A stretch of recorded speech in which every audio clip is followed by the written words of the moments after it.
Imagine yourself sitting on a first-class flight to anywhere you want to travel to in the world.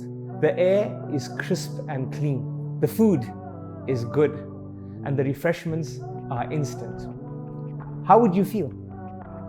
I can tell you now, if it was me, I wouldn't want that flight to end. Far different to economy class travel, right?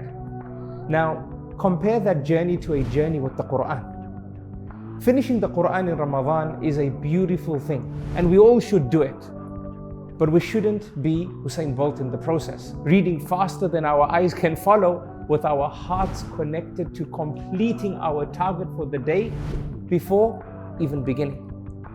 There's a great reward in completing the Qur'an, but the real reward is in journeying with the book of Allah subhanahu wa ta'ala and the connection you build with it. Make it your friend, something you live and breathe by. A companion like no other. I know companion means the same thing as friend, but come on, we all can agree, it sounds fancy.